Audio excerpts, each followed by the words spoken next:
முதல் பிரதியை பெற்ற நம்முடைய விஜி சந்தோஷம் அவர்களை பாருங்கள். வயது என்ன என்று கேட்டால் 90 பக்கத்திலே இருக்கின்றார்கள். இப்போதும் ஒரு முறை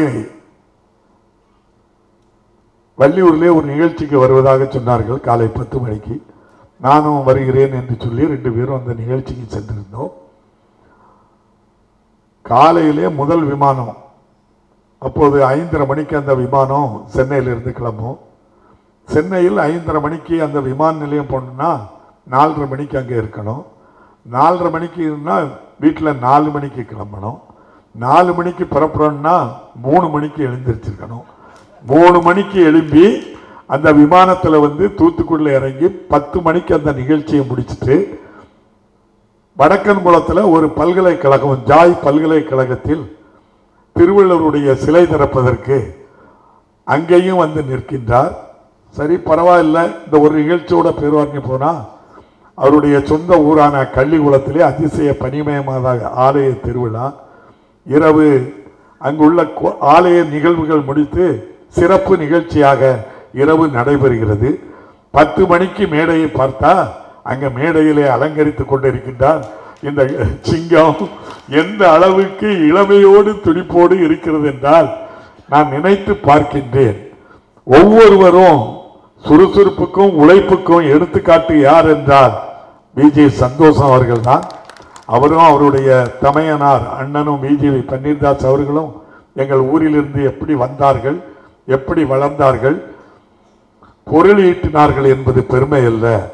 ஈட்டிய பொருளை இன்னும் இந்த உலகத்துக்கே நாம் கொடுக்க வேண்டும். இந்த உலகத்தில் தமிழ் இருக்கின்றது, நம்முடைய திருக்குறள் இருக்கின்றது, எல்லோரும் ஏற்றுக்கொள்ளக்கூடியது.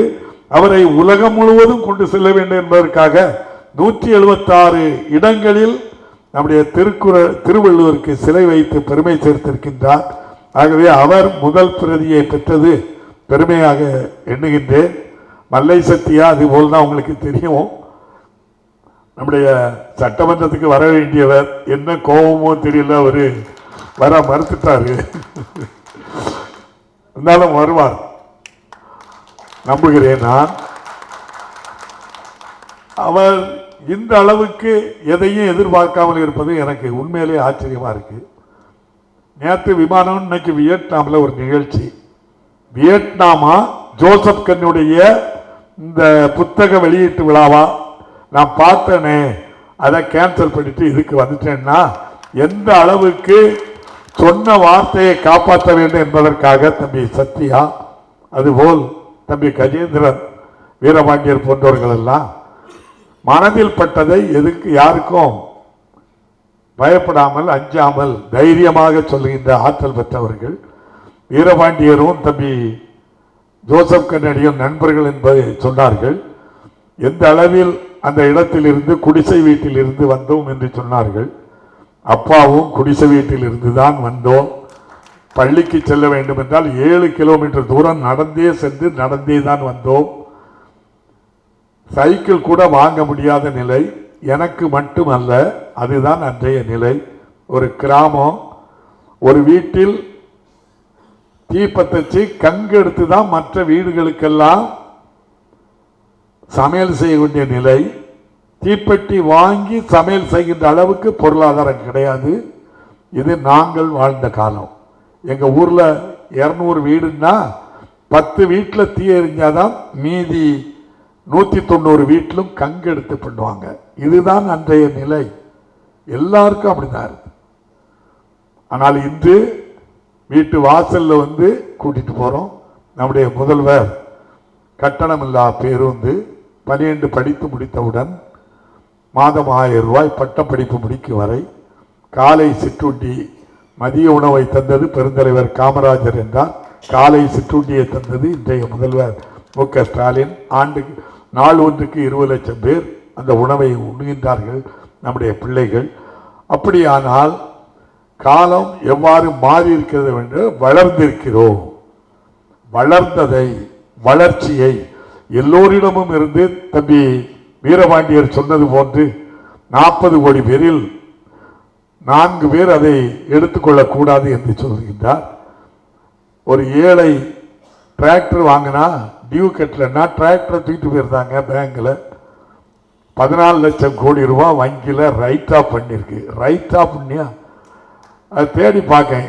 அந்த 15 லட்சம் பேரை எங்க அப்படின்னு சொல்லி 15 லட்சம் கோடி யாருக்கு பண்ணிருக்குன்னு பார்த்தா எல்லாம் குஜராத்துக்காரங்க தான். ஒரே ஒரு விஜயம் இல்லாத தவிர எல்லாருக்கும். பாபா ராம்தேவ்னு ஒருவர் தெரியும் உங்களுக்கு. நான் தான் உலகத்திலே மிகப்பெரிய டாக்டர், என்கிட்ட பதாஞ்சலியை வாங்கி சாப்பிட்டா தான் எல்லாரும் நல்லா இருப்பிய அப்படின்னு மருத்துவத்துறை மருத்துவர்களையே கடுமையாக விமர்சனம் செய்வார். அவர் யாருன்னா உங்களுக்கு தெரியும்.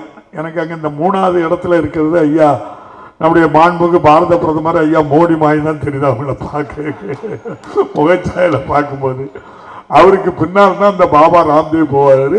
கிட்டத்தட்ட 2000 கோடி ரூபாய்க்கு மேல் அவருக்கு ரைட்டா பண்ணி கொடுத்துருக்கு. அவர் அவ்வளவும் எங்க வாங்குறாருன்னா சைனால இருந்து இறக்குமதி பண்ணி தாராரு. இதுதான் மிகப்பெரிய பொருளாதாரம். இந்தியாவினுடைய வளர்ச்சின்னா வேடிக்கையா இருக்கு. அப்படி ஆக யாருக்கு அதை பண்ணி கொடுக்கணும் அப்படின்னா ஏழை மாணவன் வாங்கிய கடன் ரத்து செய்யப்படவில்லை.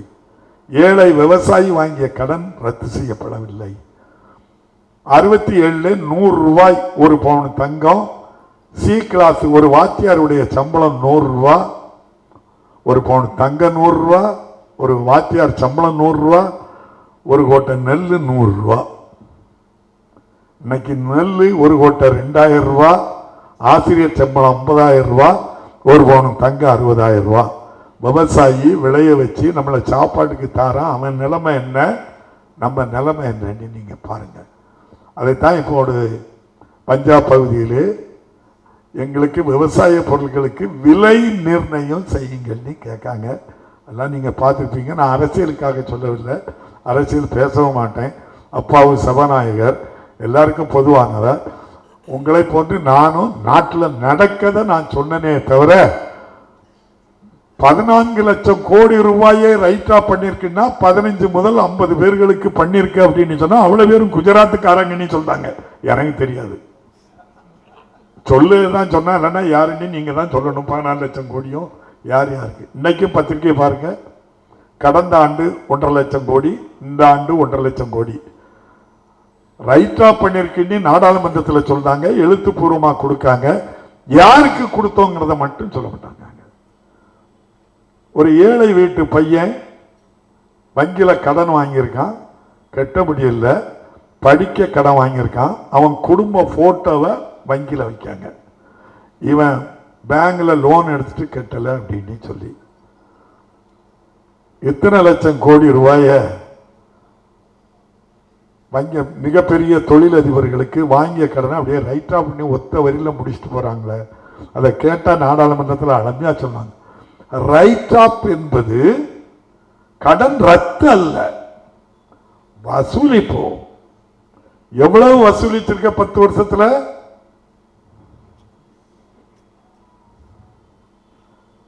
ஏழை எந்த நிலையில் இருக்கிறான், இது இருக்கான். ஆகவேதான் நாம் கேட்கின்றோம், சமூக நீதியை தமிழ்நாட்டில் தான் நம்முடைய மாண்புமிகு முதல்வர் எடுத்து எல்லோருக்கும் என்கின்றார்.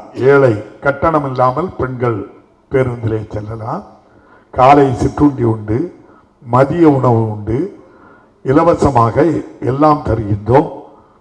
அரசு உதவி பெறும் பள்ளியில் படிக்கின்ற மாணவனுக்கு எல்லா சலுகைகளையும் வழங்கி சிபிஎஸ்இ மெட்ரிக் பள்ளியில் படிக்கவனுக்கு இணையாக கொண்டு சேர்ப்பதற்காக நம்முடைய முதல்வர் அந்த செய்கின்றார்.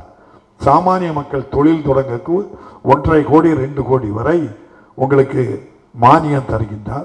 இது சாமானியர்களுக்கும் கிடைக்க வேண்டும் என்பதுதான் நம்முடைய. பல நிறை குறைகள் இருக்கும், ஆனால் பொதுவாக நேற்று முன்தினம் கூட சீதாராம் என்பவர் ஏஐசிடி அகில இந்திய நம்முடைய கல்வித்துறையினுடைய கமிஷனர் ஏஐசிடியினுடைய கல்வி நம்முடைய கஜேந்திர பாபுக்கு தெரியும். அவர் சொல்றாரு, பாரத பிரதமர் 2035க்குள்ள 50% பேரை படிக்க வச்சிருவாங்க பட்டதாரியாட்டு. ஆனால் தமிழ்நாடு 52% ஏற்கனவே ஆகிவிட்டது என்று சொல்லி ஏஐசிடியினுடைய கமிஷனர் சேர்மன் அவர் சொல்றாரு, சீதாராம் சொல்றாரு. நேற்று முன்தினம் பத்திரிகையை பாருங்க. அப்ப அந்த அளவுக்கு தமிழ்நாடு வளர்ந்திருக்குன்னா இந்த வளர்ச்சியை கொண்டு வந்தது பெரியார், அண்ணா, கலைஞர், நீதி கட்சி, திராவிட இயக்கத்தோடு மட்டுமல்ல, தம்பி ஜோசப் கன்னடியை போன்ற எழுத்தாளர்கள் இந்த சமூகத்திலே விழிப்புணர்வை ஏற்படுத்தியதன் விளைவுதான் இந்த வளர்ச்சி என்று கூறி நல்ல வாய்ப்புக்கு நன்றி கூறி விடைபெறுகிறேன். நன்றி, வணக்கம்.